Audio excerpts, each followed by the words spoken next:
Movie की शुरुआत में हम एक गांव का सीन देखते हैं। वहां हमें एक औरत दिखाई देती है। उसकी डिलीवरी होने वाली थी, लेकिन उसे एक बेटी हो जाती है। इसके बाद उस औरत का पति अपनी बेटी को दूध में डुबाकर भगवान को अर्पित कर देता है, क्योंकि उस समय लड़की का होना अपशगुन माना जाता था और इसलिए वहां सब लोग लड़का ही चाहते थे। इसके बाद हमें दूसरा गांव दिखाया जाता है। वहां एक परिवार में रामशरण और उसके 5 बेटे होते हैं, लेकिन किसी भी बेटे की शादी नहीं हुई थी, क्योंकि वहां लड़की पैदा होते ही मार दी जाती थी। ये लोग काम करने के लिए रघु नाम के एक बच्चे को रखते हैं। रघु नीची जाति का था। वहां बड़ा बेटा रामशरण से कहता है कि वो जल्दी से उसकी शादी करा दे, क्योंकि उसकी उम्र निकल रही है। रामशरण कहता है वो उसके लिए लड़की ढूंढ रहा है, लेकिन इस गांव में तो क्या, आसपास के गांव में भी कोई लड़की नहीं है। ये सुनकर राकेश और उसके भाई खाना छोड़कर चले जाते हैं, लेकिन सूरज उनके साथ नहीं जाता है। फिर गांव के ढेर सारे लोग एक घर में टीवी देखने जाते हैं। वो घर इनका सिनेमा हॉल था। वहां वो लोग अश्लील फिल्में देखते हैं। टीवी देखते हुए वहां के बूढ़े लोग रोने लगते हैं, क्योंकि आज तक भी उनकी शादी नहीं हुई थी। फिल्म देखने के बाद राकेश के अंदर हवस जाग जाता है और वो बाहर निकलकर जानवर के साथ अपनी प्यास बुझाता है। अगले दिन रामशरण गांव के पंडित को बुलाकर कहता है वो उसके बेटों के लिए कहीं से भी लड़की का इंतजाम करे और वो इसके लिए लाखों रुपए देने को तैयार है। ये सुनते ही पंडित अपने काम में लग जाता है। हम देखते हैं कि राकेश एक टीचर है। स्कूल में पप्पू नाम का दूसरा टीचर उससे कहता है कि उसकी शादी होने वाली है और उसे भी उसकी शादी में आना होगा। ये सुनकर राकेश को काफी जलन होती है और वो गुस्से में एक बच्चे को पीटता है। इसके बाद हम देखते हैं कि पप्पू की शादी हो रही है। पप्पू का पिता लड़की के बाप को 5 लाख रुपए और 2 गाय देता है। फिर शादी के लिए दोनों मंडप में आते हैं, जिसके बाद पंडित दुल्हन बनी लड़की का पाजामा खींच लेता है, लेकिन वो दुल्हन लड़की नहीं बल्कि एक लड़का होता है। वहाँ लोग पैसों के लिए लड़के को लड़की बनाकर शादी करवा देते हैं और बाद में पैसे लेकर भाग जाते थे, और इसी तरह ये लोग भी भाग जाते हैं। एक दिन पंडित किसी काम की वजह से दूसरे गांव में जाता है और रात होने की वजह से वहीं रुक जाता है। सुबह जब वो शौच के लिए नदी के पास जाता है तो उसे किसी लड़की के गुनगुनाने की आवाज सुनाई देती है। पंडित जाकर देखता है तो वहाँ एक सुंदर सी लड़की होती है। पंडित को देखते ही वो लड़की अपने घर भाग जाती है। पंडित भी पीछा करते हुए उसके घर पहुंच जाता है। वहाँ वो लड़की के पिता प्रताप से मिलता है। प्रताप पंडित से कहता है कि अगर गांव वालों को उसकी बेटी के बारे में मालूम हो जाता तो वो उसकी बेटी को भेड़ियों के जैसे नोचकर खा जाते, इसलिए वो गांव से दूर इस जंगल में रहता है। फिर पंडित उसे अपनी बेटी की शादी रामशरण के घर में करने के लिए कहता है। साथ ही वो उसे 1 लाख रुपए देने की भी बात कहता है। ये सुनकर प्रताप मान जाता है। इसके बाद पंडित रामशरण के पास जाता है और उसे और सूरज को अपने साथ लेकर प्रताप के घर पर आता है। फिर प्रताप राकेश की फोटो देखता है। फोटो देखने के बाद वो कहता है कि वो अपनी बेटी की शादी राकेश से नहीं बल्कि सूरज के साथ करेगा, क्योंकि सूरज देखने में एक संस्कारी लड़का लगता है।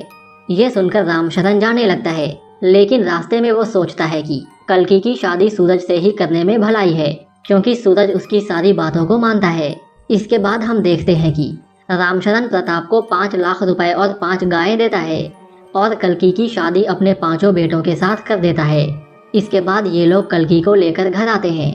घर आकर राकेश बोलता है कि कल्कि के साथ सुहागरात सबसे पहले वो मनाएगा, क्योंकि वो 5 में सबसे बड़ा भाई है। ये सुनकर रामशरण कहता है कि हरामखोरों, तुम लोगों ने अपने बाप के बारे में भी नहीं सोचा। तुम्हारी माँ के गुजर जाने के बाद मैंने जिंदगी कैसे काटी ये सिर्फ मैं ही जानता हूँ, इसलिए कल्कि के पास सबसे पहले मैं जाऊंगा। इसके बाद रामशरण कल्कि के पास जाता है और उसके साथ सुहागरात मनाता है, लेकिन अगली सुबह कल्कि को मालूम होता है कि कल रात उसके पास कोई और नहीं बल्कि उसका ससुर ही आया था। इसके बाद सभी भाई एक एक दिन करके कल्कि के साथ सोते हैं। 5 भाई कल्कि को सिर्फ अपनी हवस मिटाने के लिए इस्तेमाल कर रहे थे। फिर जब सबसे छोटे बेटे सूरज की बारी आती है तो वो कल्कि के पास जाता है, लेकिन उस दिन कल्कि की तबीयत ठीक नहीं थी, तो वो उसके साथ जबरदस्ती नहीं करता है और वो सिर्फ उससे बातें करता है। सूरज काम में कल्कि की हेल्प भी करता है, जिसके बाद दोनों एक दूसरे से प्यार करने लगते हैं। इसके बाद कल्कि अपने बाकी पतियों को अपने पास आने से रोकने लगी, जिससे रामशरण और उसके बाकी बेटे जलने लगते हैं कि सूरज ने ही उनका काम खराब किया है। अपनी हवस मिटाने के लिए ये लोग इतना नीचे गिर जाते हैं कि कोई सोच भी नहीं सकता है। एक दिन चारों भाई मिलकर सूरज को मार देते हैं, जिसके बाद कल्कि बिल्कुल अकेली हो जाती है। इसके बाद रामशरण समेत बाकी भाई कल्कि के साथ दिन में कई बार जबरदस्ती करते, लेकिन कल्कि चाहकर भी कुछ नहीं कर पाती।